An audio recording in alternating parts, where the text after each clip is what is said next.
हिंदू धर्म में बहुत सी कथाएं हम सभी को सुनने को मिलती हैं। कई कथाओं में देवताओं की शक्ति के बारे में जिक्र किया गया है। बहुत सी ऐसी कथाएं हैं जिन्हें हम बचपन से सुनते आ रहे हैं, तो कुछ ऐसी जिन्हें हमने आज तक नहीं सुना। और इन्हीं में से एक कथा है देवों के देव महादेव और भगवान कृष्ण के युद्ध के बारे में।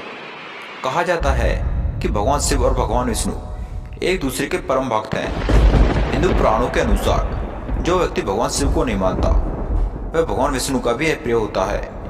एक बार ऐसी ही घटना हुई जब भगवान शिव और भगवान विष्णु के अवतार कृष्ण के बीच युद्ध छिड़ गया।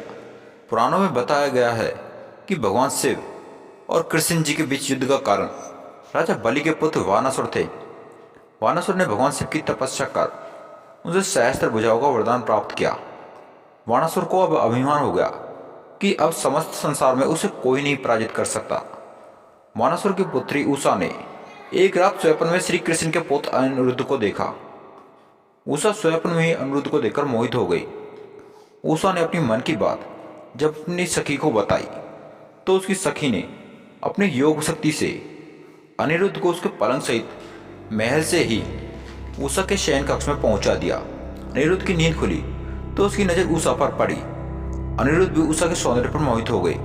जब इस बात का पता वानासुर को लगा कि उसकी पुत्री के शयन कक्ष में कोई पुरुष है, तो उसने सैनिकों को लेकर वह स्वयं उषा के शयन कक्ष में पहुंचा। वहां उसने अनिरुद्ध को पाया तो वानासुर के क्रोध की सीमा न रही और उसने अनिरुद्ध को युद्ध के लिए ललकारा। वानासुर और अनिरुद्ध के बीच युद्ध होने लगा।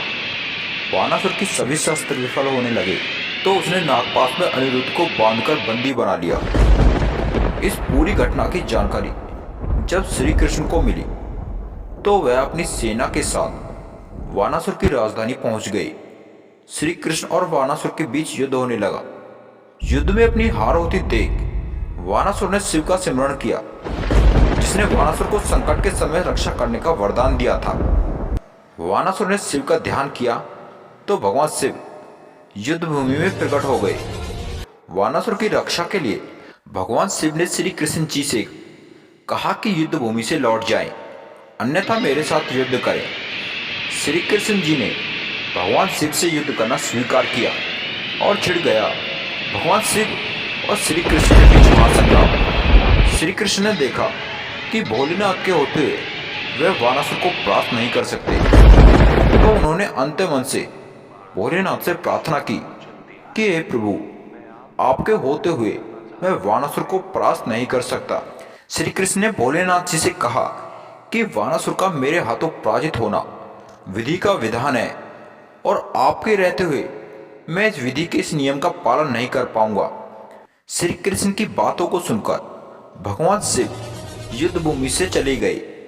इसके बाद श्री कृष्ण ने वानासुर की 4 भुजाओं को छोड़कर सभी को सुदर्शन चक्र से काट दिया। वानासुर का अभिमान चूर चूर हो गया और उसने श्री कृष्ण से माफी मांगी और उषा का विवाह अनिरुद्ध से करवा दिया।